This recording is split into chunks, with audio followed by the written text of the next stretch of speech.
And welcome. So we were discussing who should do the intro today, because if you saw the last video, you'll realise that it shouldn't be me to do the welcome, which is what I just said to Neil. Janet's had a few issues with this video and the last video we did. We actually recorded a week ago, because Janet was going to be away, so we thought let's pre-record those kind of things. But Janet gets a bit mixed up of how to do the introduction if they're not live. We're going to be a bit tongue-tied. So yes, so anyway, that's why we're laughing, because you're not doing the introduction. Anyway, well look, today we're going to talk through a story in the Bible. It's a fairly familiar story, actually. It's probably one of those ones you might have heard in like a school assembly, even if you don't attend church, or certainly if you grew up in RV country. If you grew up in RV country, you definitely did hear a story like this. It's a story that's known as the story of the prodigal son is one way, or the lost son, depending on where you hear. But what I want to talk about is the context of this story comes when Jesus has been spending time with some people in that community that were viewed as disreputable, right? They weren't favourable people, and some of the kind of religious people in the town were a bit annoyed that Jesus was hanging out with them, because they weren't the kind of people that they thought Jesus should be hanging out with. And Jesus tells them a series of 3 stories, and really what Jesus is doing is he's talking about how we're meant to react to people around us, like or what perspective we're meant to have. And so what he does, the story of the lost son. So again, you'll know the story, but we're told that there's a father, and the father has 2 sons. And the first son comes to his father and he says, "Hey, like I want a share of my estate." Like he's basically, in that culture, he's basically saying, "Dad, I wish you were dead. Like your money and your wealth is more important to me than your relationship." Right? So it's a pretty harsh. It'd be a harsh statement today. In that culture, like the kind of patriarchal kind of thing was really strong. So that would have been horrendously, huge. Yeah. So, but anyway, the dad gives him his share. Of his wealth that he would inherit at the end of his life, and we're told that the son basically goes off and squanders it. He doesn't look after that money well. He doesn't invest it. He just spends it. He has parties. He lives a wild lifestyle. He goes out and does everything. And then we're told after a period of time that the son is down and out. His money's gone.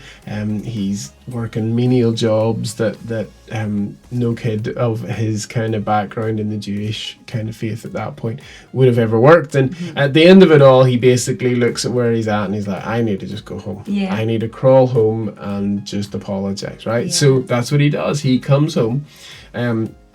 And we're told that his father, who we all might think would have rejected him, and certainly in that culture that time should have rejected him, his father welcomes him. He comes running to him. He puts his arm around him. He puts the family ring back on him again, which was the kind of signifying of being a part of the family. He puts it's the like best, real honour. Puts the best robes on him. He welcomes him back into his family. They throw a big party for him, and it's just this huge celebration. And the son was really sorry, right? He was coming back like really gutted at his choices. Like he realised he'd made a massive mistake and he came back. But it's like his dad didn't even give him a chance to apologise. He was just so excited to see him that he was like, I get it, come in. He just loved him so much. Yeah, so that's what happens. And then what we hear, a third character enters the story, and that's the other brother. And the other brother starts to get a little, he doesn't want to go to this party. And so when the father comes to him and says, I'm paraphrasing, look, dude, why don't you want to go to the party? He was just like, I've stayed here all these years that my brother's been off doing everything. He's basically saying, like, I've respected you, I've stayed here, I've worked hard in the land, and you wouldn't even like give me the fattest calf to have for a big feast for my friends, but yet this son has gone off, he's blown your money, he's disrespected you, he's lived an awful lifestyle, and he's come back and you're treating him like he's the king, like it's this and so there's this thing, and what the dad says to him, the dad looks at him and he basically, again, to paraphrase that, he just says, son, I love you both. Like, you're both my sons, but your brother was lost and now he's fine. He's come back. We should celebrate, right? And anyway, this is the story.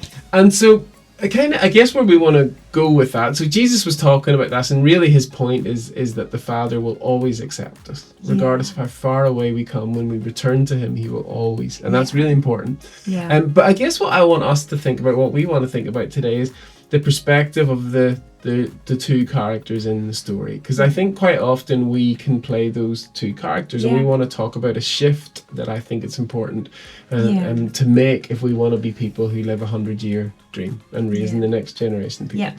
Now, most of us in that story probably identify with the older brother, right? We feel like the sibling, right? I actually am not a sibling, I'm an only child, but you can identify as a sibling. But even not being a brother or a sister to someone, I get it, right? So when someone who is done something bad and has done a really bad job is kind of rewarded either in the same way or even more than you've been rewarded, we all feel this kind of like, do you know what I mean? It's not fair, right? It's not even right. if they've apologized, even if they've returned, there's this part of us like, that's not fair, it's not justice. And so what we do is we don't want to celebrate in that joy, we want to wrestle back some of that stuff for ourselves. We get that, and it causes a pain. We can feel a us. bit territorial and competitive and jealous and stuff like that, can't you? Just like, no, hang on, this is mine, and we scrap for, I want to keep that and I'm not going to share that with you, you don't deserve it, etc., etc. It can get a bit ugly. and where that tends to go quite often is bitterness, and we've talked about bitterness and unforgiveness before. But the other character in that story is the father. And again, some of you be watching this when you're parents, or you might be an aunt or an uncle or something like that, or you just know you have some kids in your life that are special to you, friends, kids or whatever. And it's interesting, isn't it, as a parent or in one of those kind of roles, is your view of that is different. So the father, it's not lost on the dad in this story that his son disrespected him. It's not lost that the son has gone and done all these crazy things. It's not lost on the father that it's probably not equal in terms of it doesn't look fair that one son is welcome back while the other won't. So it's not lost on him any of that, but all he has is a father's heart. So he's just like, my son was lost. He could have died. I could have lost him forever. And he's found again. So whilst all these things happen, I just want to love him and I just want to give him my best. And that's what we are as parents, right? Especially if I know parents who've had kids, it's like the stories felt similar. Kids who've had addiction issues or wandered away or done stuff, and they just want to welcome them back. And so I guess really what we're asking today is what's the perspective that we want to take as people? Right? We're going to meet in the workplace, we're going to meet it in church, you're going to meet it in schools, like, not the world schools, but if you're a school kid and watching this, like where there's injustice, where there's unfairness. And so I guess the question we want to ask today, do we want to react like siblings or do we want to react like mothers and fathers? Do we want to be the people who are going to be guarded, who are going to want to fight, who won't celebrate in someone else's success because we don't think it's fair how they got there?